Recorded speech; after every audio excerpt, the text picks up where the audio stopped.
আপনারা দেখতে পেয়েছেন ভারতবর্ষে এখন যতগুলো নির্বাচন হচ্ছে সব নির্বাচনে একের পরে এই তথাকথিত কমিউনিস্ট এবং কংগ্রেস আস্তে আস্তে অবলুপ্তির পথে। এবার আমরা দেখলাম যে 100 ক্রস করেনি এমপির ইলেকশনে, মেম্বার অফ পার্লামেন্টে 100 ক্রস করতে পারেনি। আর ওনারা স্বপ্ন দেখছিলেন যে এবার ওনারা ক্ষমতায় চলে আসবে। আর কমিউনিস্টদের কথা বলতে লাভই নেই, ওরা নোটার সাথে কম্পিটিশন করছে এখন। তো সেই জায়গায় দাঁড়িয়ে এখন আমরা মানে এটা কিন্তু এরকম না, আমরা পরীক্ষা দিচ্ছি সারা বছর যে আমরা কাজ করি, যখন পরীক্ষা দিতে যাই পরীক্ষার রেজাল্ট থেকে বোঝা যায় মানুষ আমাদের উপর কতটুকু আস্থা আছে। লাস্ট যে আমাদের দিল্লিতে ইলেকশন হলো, সেই ইলেকশন আপনারা দেখেছেন প্রায় 27 বছর পর আবার দিল্লিতে বিজেপি সরকার আবার সেখানে এসেছে। একের পর এক আপনারা দেখছেন এখানে স্কুল আজকে ভার্চুয়ালি আমরা করলাম, ফিজিক্যালি এখানে করলাম। আমাদের ভবিষ্যৎ যে প্রজন্ম, আমাদের ছেলে মেয়েদের, তাদের জন্য একটা ইনফ্রাস্ট্রাকচার ডেভেলপ করা খুব প্রয়োজন এবং ইনফ্রাস্ট্রাকচারের সাথে সাথে গুণগত যে শিক্ষা তা করার জন্য আমরা চেষ্টা চালাচ্ছি। আমরা 10,323 আমরা জানি একটা বিরাট একটা গ্যাপ হয়ে গেছে, স্টুডেন্টসদের একটু অসুবিধা হচ্ছে কারণ টিচারদের খামতি হয়ে গেছে। আমরা এখন বিভিন্নভাবে যে টিচার্স রিক্রুটমেন্ট বোর্ড তাদের মাধ্যমে আমরা চেষ্টা করছি কিভাবে এই এত বড় একটা গ্যাপ কিভাবে ফিল আপ করা যায়, সেই কাজটা আমরা করছি। আমরা একটাই কাজ, সেটা হচ্ছে উন্নয়ন। উন্নয়ন ছাড়া কিচ্ছু হবে না এবং যেখানে উন্নয়নের বিষয় দাঁড়ায় সেখানে কিন্তু শান্তি শৃঙ্খলারও প্রশ্ন দাঁড়ায়। ত্রিপুরা এখন সর্বভারতীয় স্তরে 28টা রাজ্যের মধ্যে নিচের দিক থেকে 3 নম্বরে ল অ্যান্ড অর্ডার সিচুয়েশনে। যেখানে শান্তি আছে, মানুষ বাইরের থেকে আসছে, এখন এখানে ইনভেস্টররা আসছে, ইনভেস্ট করার জন্য তৈরি হয়েছে। আগে খোয়াইয়ে মানে আমরা আসতাম, খোয়াই ডিস্ট্রিক্টে চারিদিকে খুন সন্ত্রাসের রাজনীতি আমরা দেখেছি। আমার এখানে কল্যাণপুরের এমএলএ পিনাকি বাবু বলেছেন যে কি অবস্থা ছিল আগে, আর আজকে সব জায়গার মধ্যে শান্তি। এবং বারবার একটাই যে শান্তি যেভাবে হোক আমাদের জাতি জনজাতি, রঞ্জিত বাবু বলেছেন যে স্কুল আজকে ওনার এখানে উদ্বোধন হলো সেখানে বাঙালি এবং জনজাতি সবাই মিলেই স্কুলে ভর্তি হয়, এখানেও ভর্তি হয়েছে, এখানেও থাকবে।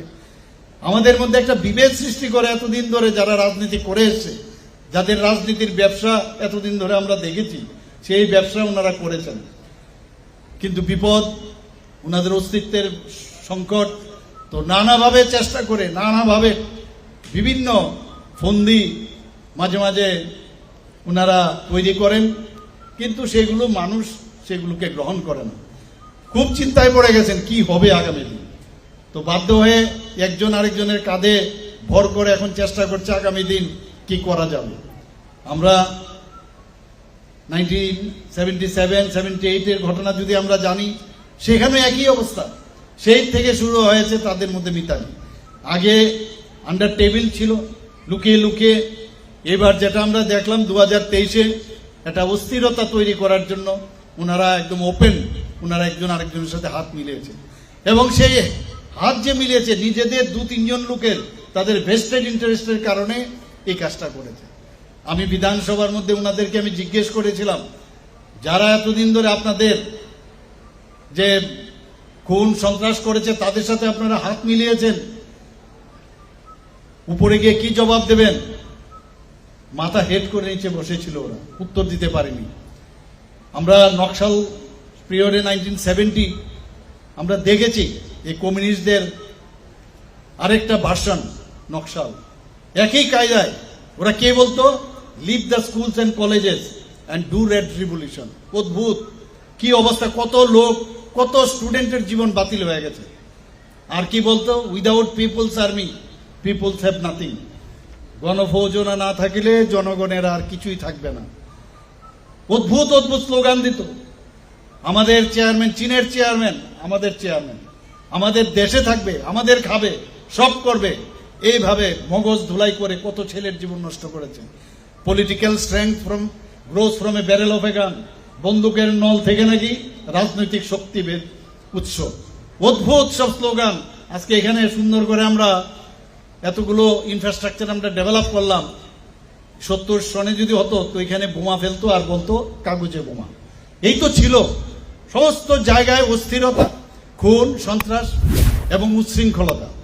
সেই পার্টিগুলোর এখন মানুষ বুঝে গেছে তাদের দিয়ে এই দেশ চলবে না। 2014 আগে এমন একটা অবস্থা হয়েছিল যে এই দেশ থাকবে কি থাকবে না এরকম একটা চিন্তা হয়েছিল। আমাদের পার্লামেন্টের মধ্যে পাকিস্তানের টেররিস্টরা এসে আঘাত করেছে। মুম্বাইয়ের ঘটনা আমরা জানি, আমরা নর্থ ইস্টের ঘটনা আমরা জানি। কখন যে নর্থ ইস্টের গুয়াহাটিতে গেলে কখন যে বোম ব্লাস্ট হবে কেউ জানে না। সেই জায়গায় প্রধানমন্ত্রী নরেন্দ্র মোদীজি 2014-তে যখন আসলো, উনি এই দেশটাকে রক্ষা করেছেন। আজকে আমরা বেঁচে গেছি। এমন এক গার্জিয়ান আমাদের এসছে, সুরক্ষার দিকেই হোক আজকে সুনিশ্চিত করেছে। আগে কথায় কথায় আমাদের সোলজারদের গলা কেটে ভারতবর্ষে ফেলে রাখতো। যখন সার্জিক্যাল স্ট্রাইক করলো, এয়ার স্ট্রাইক করলো, তারপর কিন্তু আর রা শব্দ নেই। এই হচ্ছে নেতৃত্ব, এই হচ্ছে লিডার ভারতবর্ষের মাননীয় প্রধানমন্ত্রী নরেন্দ্র মোদীজি। আমরাও সেভাবে কাজ করছি। আজকে স্কুল হোক, রাস্তাঘাটে হোক, সব দিকে আমরা ডেভেলপমেন্ট ডেভেলপমেন্ট ডেভেলপমেন্ট, তাছাড়া কোনো চিন্তা নেই। সাধারণ মানুষের কিভাবে আমরা তাদের আত্মসম্মান, তাদের সোশিও ইকোনমিক্যাল স্ট্যাটাস কিভাবে বাড়াবে সেইভাবে আমরা কাজ করছি। আমরা আজকে স্কুলগুলো আমরা বিভিন্নভাবে চেষ্টা করছি কিভাবে আধুনিক পদ্ধতিতে স্মার্ট ক্লাস এখানে তৈরি হয়েছে। স্মার্ট ক্লাসের সংজ্ঞা আগের যারা চালিয়েছেন তাদের কাছে স্মার্ট ক্লাস সম্পর্কে কোনো আইডিয়াই ছিল না। ভাঙা বেঞ্চিং, ভাঙা টেবিল, আমরা স্বাস্থ্য দপ্তরে আমি দেখেছি ভাঙা টেবিল, ওপিডিতে বসতাম ভাঙা টেবিল, হাতল ভাঙা, আর মনে হতো এটাই বুঝি জীবন, এইভাবেই আমাদের চলবে। আমরা এখন টিঙ্কারিং ল্যাব বানাচ্ছি স্কুলে, ইনোভেটিভ আইডিয়া সমস্ত 3Dর মাধ্যমে আমরা ছেলে মেয়েদের পড়াশোনার ব্যবস্থা করছি এখানে। এই হচ্ছে আমাদের বর্তমান সরকার। আমরা চাই যে আমাদের ছেলে মেয়েরা এখান থেকে আইএস অফিসার হোক, আমাদের ছেলে মেয়েরা এখান থেকে ইঞ্জিনিয়ার হোক, ডাক্তার হোক, আমাদের এখান থেকে ছেলে মেয়েরা গিয়ে রকেট তৈরি করবে, সেই রকম আমরা চিন্তা ভাবনা করছি। এবং ত্রিপুরার ছেলে মেয়েদের কিন্তু ট্যালেন্টের অভাব নেই। এতদিন ধরে রাজনীতির নামে তাদেরকে ভুল পথে ওরা চালিয়েছে। আমরা এর মধ্যেও আপনারা শুনে খুশি হবেন যে শিক্ষা খাতে এবার আমরা অনেক বেশি কিন্তু বাজেটে আমরা রেখেছি। প্রায় 11.94% আমরা শিক্ষা খাতে আমরা রেখেছি। একাদশ ও দ্বাদশ শ্রেণী ছাত্রছাত্রীদের জন্য আমরা এখানে যারা গার্জিয়ানরা আছেন, যখন স্কুল থেকে বেরোনোর পর এমন একটা অবস্থায় কোন টিচারের কাছে যাবেন, তাদেরকে কোথায় পড়াবেন, এই নিয়ে একটা স্কুটার দিয়ে যাচ্ছে, কেউ সাইকেল নিয়ে যাচ্ছে, কেউ গাড়ি নিয়ে যাচ্ছে। একবার ইংরেজি পড়ালে যে ওই টাইমে আবার ফিজিক্সের মাস্টারের কাছে যেতে হবে, কেমিস্ট্রির মাস্টারের কাছে যেতে হবে, বায়োলজি বা ম্যাথের কাছে যেতে হবে। আমরা এবার বাজেটের মধ্যে আমরা বললাম না, এর থেকে উত্তরণ আমাদের খুঁজতে হবে। তা আমরা কি করলাম, সমস্ত সাব ডিভিশনে, সমস্ত মহকুমার মধ্যে আমরা একটা করে আমরা এই ধরনের কোচিং সেন্টার আমরা চালু করছি। এবং সেখানে একটা কোচিং সেন্টারের মধ্যে সব পড়ানো হবে। এবং এই কোচিং সেন্টারগুলো প্রথমে ইংলিশ এবং সায়েন্স গ্রুপ আমরা শুরু করেছি। সাধারণত এইগুলোর পিছনে মানুষ দৌড়ায়, তো সেই ব্যবস্থা এবার বাজেটে আমরা রেখেছি। এবং এতে করে আমি আমার অর্থমন্ত্রীকে আমি বলেছি, সুপার টু সুপার বেস্ট যে টিচার যদি বাইরের থেকে আনতে হয় বাইরের থেকে আনবেন। কারণ টেস্টেড যারা আছে আমাদের ত্রিপুরাতে তারা তো হয়তো বা নাও আসতে পারে ওই কোচিং সেন্টারে, কিন্তু এর থেকে ভালো টিচার আপনি টেন্ডার করুন, বাইরের থেকে আসুক। ওই সব টিচারের মাধ্যমে আমাদের আগামী দিনের ছেলে মেয়েরা স্কুল কলেজে তো পড়বেই, কিন্তু তারপরেও এই মাস্টারের বাড়িতে যাওয়ার যে একটা প্রবণতা, সেটার থেকে বাঁচতে গেলে এই সিস্টেমে যদি না যায়, সেই কাজটা আমরা এবার করেছি। এর মধ্যে আমবাসা, কাকরাবন এবং করবুকে নতুন করে ডিগ্রি কলেজ আরো 3টা এইবারের বাজেটে আমরা রেখেছি। আপনারা শুনে খুশি হবেন যে এইবারের বাজেটে ত্রিপুরা কম্পিটিটিভ এক্সামিনেশন সেন্টার আমরা চালু করেছি আগরতলা, উদয়পুর এবং আমবাসায়। অর্থাৎ এই সেন্টারে সমস্ত যে আমাদের যে বিধানসভাগুলো আছে সেই বিধানসভাগুলো কভার করবে 3টা জায়গার থেকে। সেখানে এই কম্পিটিশন এক্সামিনেশনে অনেকে আমাদের ছেলে মেয়েরা পরীক্ষা দেওয়ার জন্য সেন্টার পায় না, অনেক প্রাইভেটে যায়। তো যদি এই ধরনের সেন্টারের আমরা ব্যবস্থা করি তাহলে ওরা অল ইন্ডিয়া বেসিসে কম্পিটিশন করতে পারবে, কম্পিটিশনে তারা বিভিন্ন কলেজে যেতে পারবে, বিভিন্ন স্কুলে ভর্তি হতে পারবে, সেই ব্যবস্থা আমরা করেছি। আপনারা শুনেছেন যে গত বছর আমাদের কোঅপারেটিভ ব্যাংকের একটা পরীক্ষা নিতে গিয়ে একসাথে এত যারা পরীক্ষা দেবে এত ক্যান্ডিডেট, তাদের জন্য স্থান ছিল না। আমরা এবার হাপানিয়াতে এখানে একটা কম্পিউটার ভিত্তিক পরীক্ষা কেন্দ্র আমরা এবার শুরু করেছি।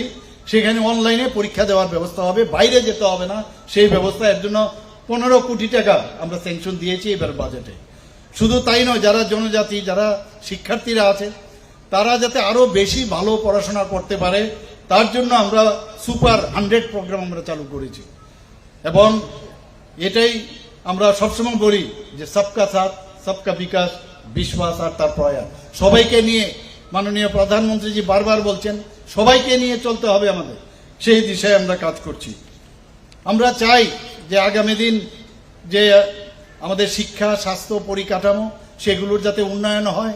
এবং আপনারা নিশ্চয়ই দেখেছেন কিছুদিন আগে আমরা যে বাদারঘাট স্টেডিয়ামে সেখানে একটা আমাদের অ্যাথলেটিক ট্র্যাক সেখানে আমরা উদ্বোধন করি, একটা সিনথেটিক ফুটবল গ্রাউন্ড সেটা উদ্বোধন করি, একটা সিনথেটিক হকি গ্রাউন্ড সেখানে উদ্বোধন করি। কিন্তু সেখানে আমি কি করলাম, আমি সেটা সাজেশন রাখলাম যে নেতা নেত্রীদের নামে এগুলো তো হয়। আমি সেখানে আমার সাথেই অ্যাথলেটিক্স করতো দেবভক্তি জমাতিয়া, ওর নামে আমি ওখানে সিনথেটিক ট্র্যাক তার নামে উৎসর্গ আমি করেছি। যে ফুটবল গ্রাউন্ড যেটা আছে আমাদের ত্রিপুরাতে, উমাকান্ত যে স্টেডিয়াম এখন আছে, সেই উমাকান্ত স্টেডিয়ামে একজনের পেটে ফুটবল খুব নাম করে গোলকিপার ছিল, আমরা হচ্ছে তখন ছোট।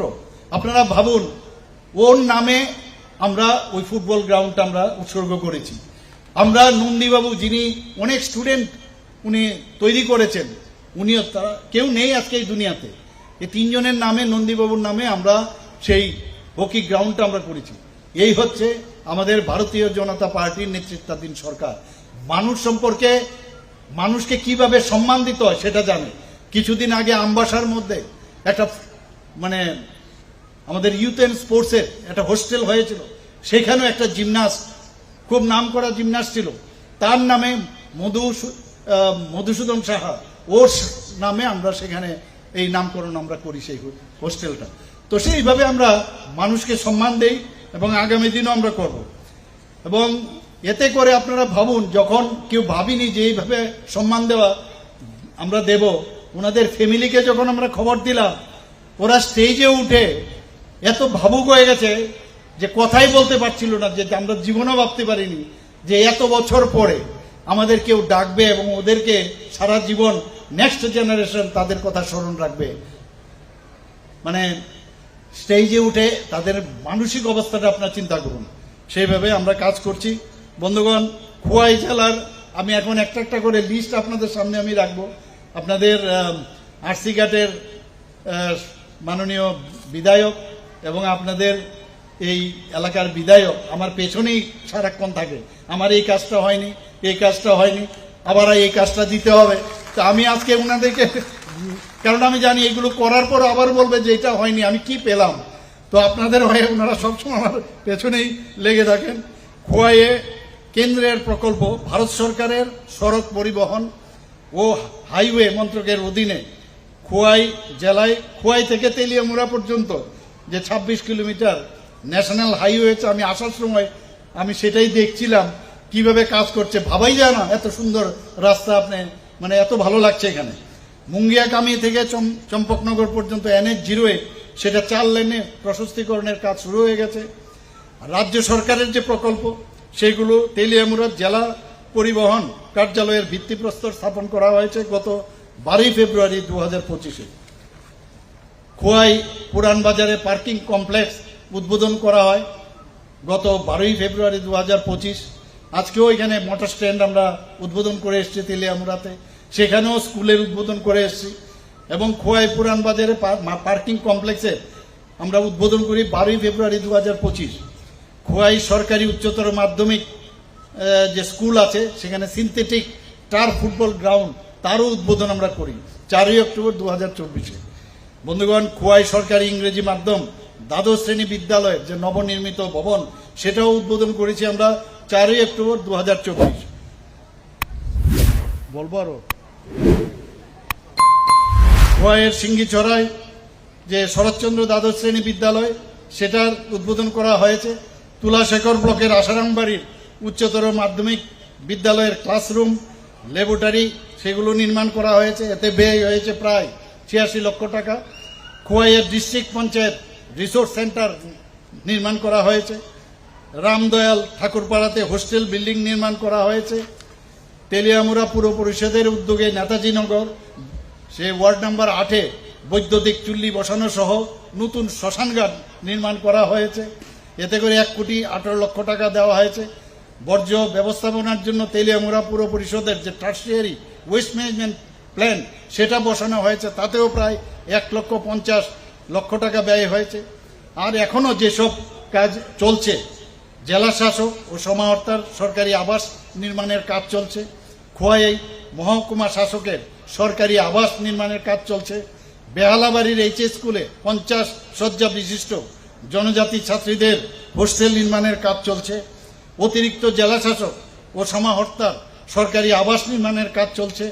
2 কোটি টাকা ব্যয়ে integrated public health laboratory Khowai জেলা হাসপাতাল গড়ে তোলা হচ্ছে।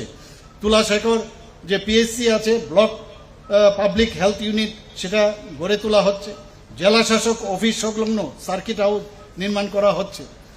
বন্ধুগণ, আর কিছু বলবো না, আর এখানেই থেমে যাব। আমি বলবো না, বলুন। আর বলছি না, আরেকবার এসে বলতে হবে, সব শেষ হয়ে গেলে কি করে হবে, নতুন নতুন আরো হবে, নিশ্চয়ই বলবো। এইবার 2025-26-এ এই যে আমাদের সরকার, এই ভারতীয় জনতা পার্টি এবং আইপিএফটি এবং মোথার যে সরকার, আমরা বাজেটে আমরা কি রেখেছি সেইগুলো আমার মনে হয় কয়েকটা আপনাদের সামনে বলা উচিত। মুখ্যমন্ত্রী শস্য শ্যামলা যোজনা আমরা এনেছি, যাতে এই শস্য শ্যামলা যেটা বলছি, যাতে তার যে উচ্চ ফলনশীল জাত তৈরি হয়, কোয়ালিটি এবং কোয়ান্টিটি দুটো মিলে তার যাতে মানে ফলন হয়, সেই জন্য একটা মুখ্যমন্ত্রী শস্য শ্যামলা যোজনা আমরা রেখেছি।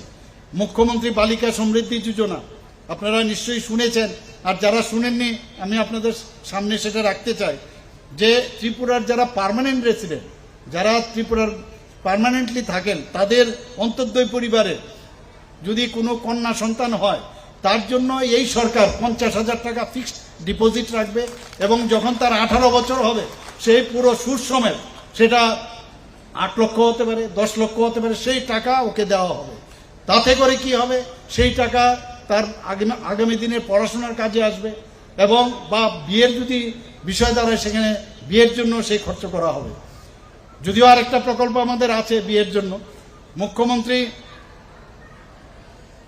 মুখ্যমন্ত্রীর scheme for mentally challenge person. আপনারা নিশ্চয়ই জানেন আমাদের অনেক বাড়িঘরে যারা মানসিকভাবে তাদের সমস্যা, তাদের সম্পর্কে মানুষ কিন্তু কোনোদিন চিন্তা করেনি। অনেকে ভাবে যে আমি যদি চলে যাই, মা বাবা ভাবে আমি যদি চলে যাই তো আগামী দিন আমার ছেলে বা মেয়ের কে দেখবে। আমরা ঠিক করেছি, আমরা তাদের জন্য 5,000 টাকা করে প্রতি মাসে তাদের জন্য আমরা গ্র্যান্ট দেব, যাতে আগামী দিন মা বাবার চিন্তা না হয় যে আমার ছেলে মেয়ে এই তাদের যাতে সমস্যা বার্ডেন না হয়, সেই ব্যবস্থা আমরা করছি। মুখ্যমন্ত্রী কন্যা বিবাহ যোজনা একটা করেছি, সে একই যেখানে অন্তর্দয় ফ্যামিলির একজন যিনি কন্যা, তার জন্য আমরা 50,000 টাকা তার বিয়েতে এই আমাদের সরকার তার জন্য খরচ করবে, এবং প্রয়োজনে প্রতিটা মহকুমায় গণবিবাহের আয়োজন আমরা করব। বন্ধুগণ, আমাদের অনেক ছেলে মেয়েরা আছে বাইরে, যারা আর্মিতে, ডিফেন্সে, বিভিন্ন সিআরপিএফ বিএসএফ এ কাজ করে, কোনো কারণে দেশকে বাঁচাতে গিয়ে, দেশ রক্ষার্থে তারা কিন্তু অনেক সময় শহীদ হন, মৃত্যুবরণ করেন। তাদের ছেলে মেয়েদের যারা অলরেডি অ্যাডাল্ট, তাদের জন্য আমরা এইবারের বাজেটে রেখেছি, তাদের আমরা একটা মানে বেনিফিট, ফাইন্যান্সিয়াল বেনিফিট দেওয়ার, সেটাও আমরা এই বছর থেকে আমরা 2025-26 অর্থ বছরে আমরা রেখেছি।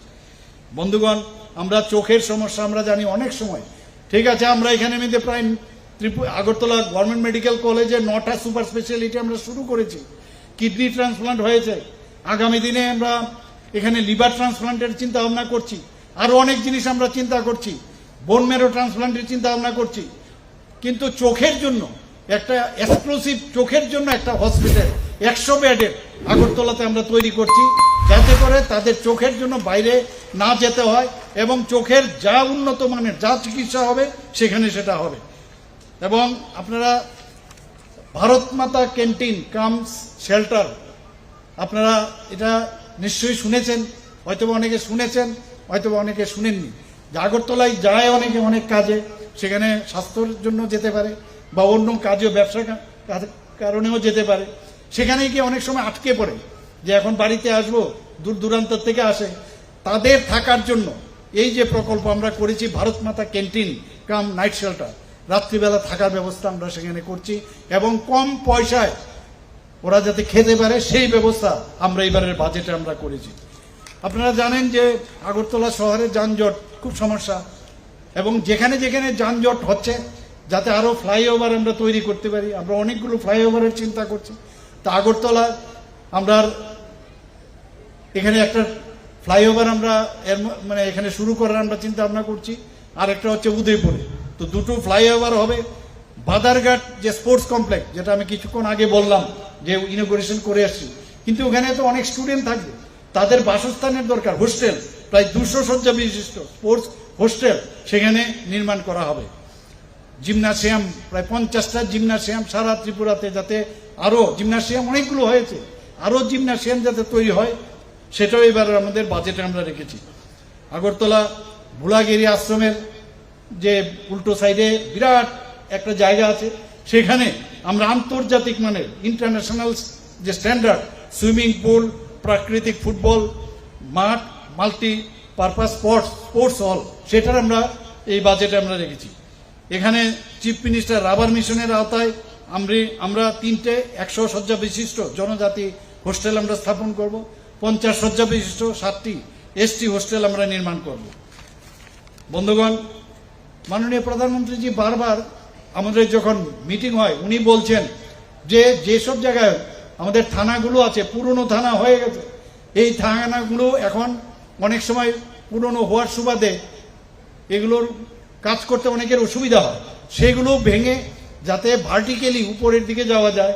তো সেই কথা মাথায় রেখে আমরা কয়েকটা এর মধ্যে থানা আমরা ঠিক করেছি, যে পশ্চিম আগরতলা থানা, পূর্ব আগরতলা থানা, বিলুনিয়া থানা, বাইখোরা থানা, বাগবাসা থানা, মধুপুর থানা, এর ডেমোলিশ করে নতুনভাবে আমরা সেখানে বিল্ডিং করব এবং উপরে থাকার ব্যবস্থাও থাকবে। অর্থাৎ নিচে যারা পুলিশে কর্মরত থাকবে তারা নিচে কাজ করবে, আবার বাড়িতেও তাকে কল দিয়ে নিয়ে আসতে হবে না।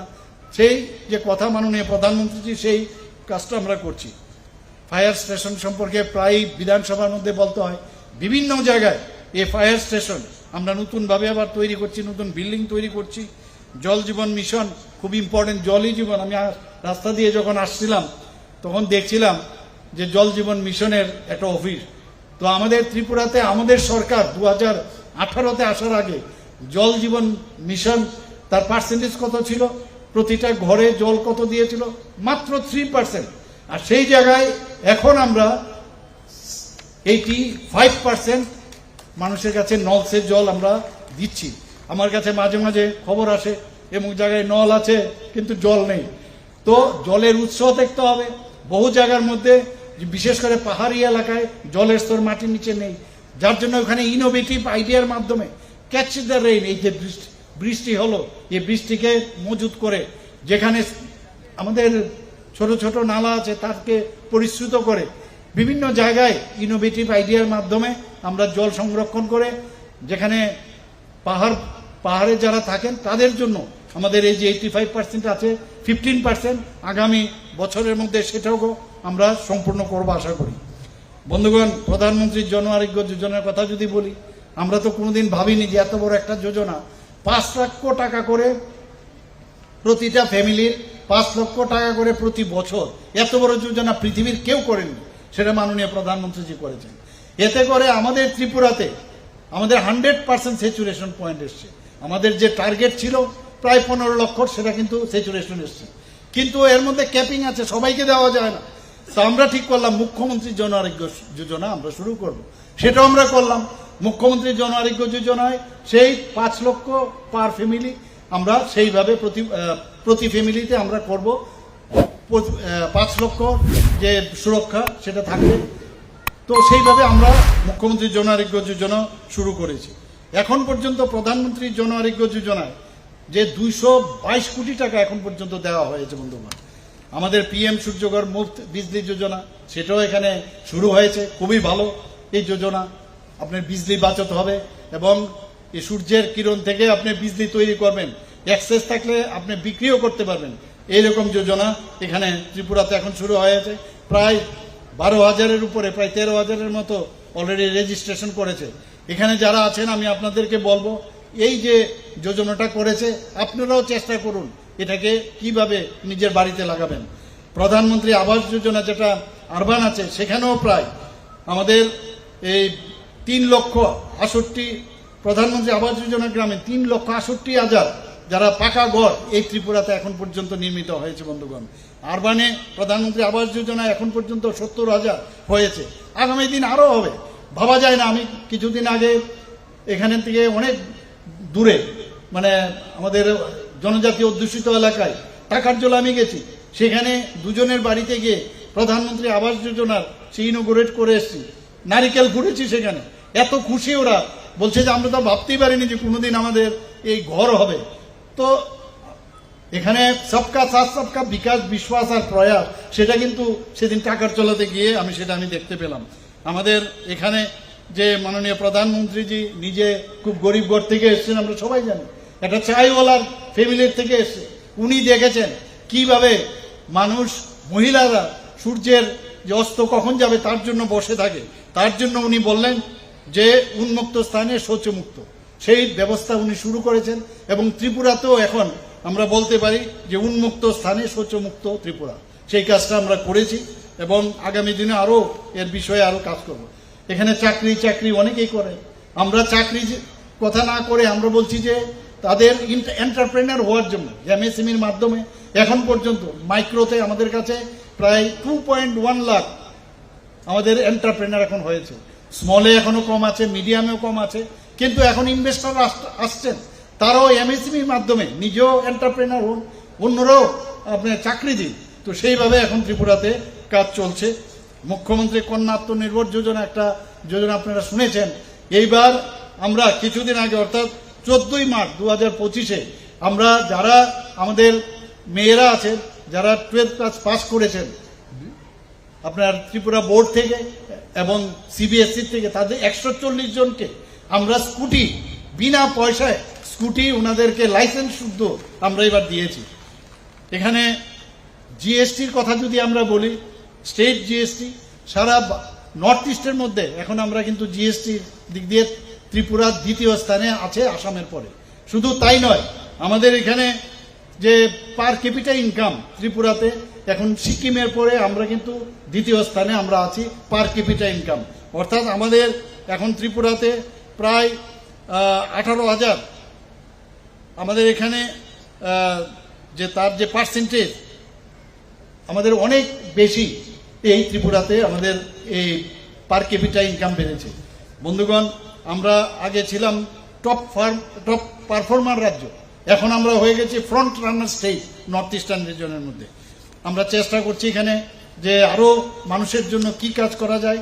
ব্লাড ব্যাংক আপনারা জানেন, একটু আগে ব্লাড স্টোরেজ ইউনিটস সম্পর্কে এখানে ব্লাড যে ট্রান্সপোর্টেশন ভ্যান, সেটা দুটো এখানে ইনোগ্রেশন করা হয়েছে এবং আমরা আগামী দিনে আরও যাতে ব্লাড কালেক্টিং ট্রান্সপোর্টেশন ভ্যান আরও তৈরি হয় সেই ব্যবস্থা আমরা করছি। এখানে ব্লাড ব্যাংক ত্রিপুরাতে প্রায় গভর্নমেন্ট লেভেলে 12টা আছে, 2টো প্রাইভেট লেভেলে আছে, আরও আমরা ইনক্লুডিং খোয়া এবং তেলিয়ামরা শুদ্ধ এখানে 12টা আছে। আগামী দিনে আরও ব্লাড ব্যাংক করা যায় কিনা অনেকে অ্যাপ্লিকেশন দিয়েছে, কারণ blood is very important for us. কাজে ব্লাড যদি মজুত না থাকে, অনেক সময় যারা ডাক্তারবাবুরা আছেন যখন অপারেশনে যান ব্লাড যদি ব্যাংকে না থাকে সমস্যা হয়। আমরা জানি আমরা 4 রকমের ব্লাড আছে, কিন্তু যদি আমরা পজিটিভ এবং নেগেটিভ বলি তাহলে 8 রকমের আমাদের ব্লাড আছে। তো এই 8 রকমের ব্লাড যদি আমাদের মজুদ না থাকে তাহলে সমস্যা। তো এখানে ব্লাড স্টোরেজ ইউনিটসও আছে আমাদের। এখন সেপারেশন, আগে যেমন যদি রেড ব্লাড কার্পোসেলের প্রয়োজন হয় সেপারেট করা যেত না, WBC আলাদা করা যেত না, এখন সেপারেশন সেন্টারও আমাদের ত্রিপুরাতে অ্যাভেলেবল। ভলেন্টারি ব্লাড ডোনেশন, এখানে আমাদের যে পার্সেন্টেজ অনুসারে যদি 40 লাখ লোক থাকে তাহলে আমাদের 40 লক্ষ লোক যদি আমাদের ত্রিপুরাতে বাস হয় তাহলে 40,000 ইউনিট আমাদের থাকতে হবে। ত্রিপুরাতে আমাদের কাছে গত অর্থ বছরে 42,000 আমাদের ইউনিট এই ত্রিপুরাতে আমাদের রয়েছে। আমরা আগামী দিন আরও কিছু আমরা করতে চাই। আমি যেটা বললাম, আমাদের উপর আস্থা রাখতে হবে এই সরকারের উপরে, এবং আমি নিশ্চিত যে এই ত্রিপুরা সরকার এখন যেভাবে চলছে একটা ট্রান্সপারেন্সির স্বচ্ছতার সাথে কিভাবে একটা সরকার চালাতে হয় সেটা আমরা মাননীয় প্রধানমন্ত্রীর কাছ থেকে আমরা শিখেছি। কিভাবে আইন শৃঙ্খলা রক্ষা করতে হয় সেটা আমরা শিখেছি, এবং আগামী দিন ইনফ্রাস্ট্রাকচার কিভাবে ডেভেলপ করতে হয় সেটা আমরা শিখেছি, এবং কিভাবে মানুষকে আরো বেশি এন্টারপ্রেনার করা যায় সেটা আমরা শিখেছি, এবং দক্ষতা কিভাবে তারা শিখতে পারে আমাদের ছেলেমেয়েরা, তাদের আমরা সেইভাবে স্কিল ডেভেলপমেন্টের মাধ্যমে তাদের শিক্ষিত করে তুলছি। বন্ধুগণ, চাকরি নেই বলে গত 7 বছরে আমরা এখন পর্যন্ত প্রায় 17,000 গভর্নমেন্টের চাকরি আমরা দিয়েছি। বাকিগুলো তো আমি বললাম না, আরো প্রায় 8 থেকে 10,000 চাকরি ওয়েটিং। জাস্ট আপনারা দেখুন, আরো চাকরি আমরা দেব, এবং আমি আশা করি যে মানুষের কল্যাণে আমরা কাজ করতে চাই। মানুষের একটা হিউম্যান টাচ থাকা দরকার, এবং এই সরকার সেই টাচ নিয়েই আমরা আগামী দিন চলবো, সেই আশ্বাস দিয়ে আমি আমার বক্তব্য শেষ করছি। নমস্কার, ধন্যবাদ।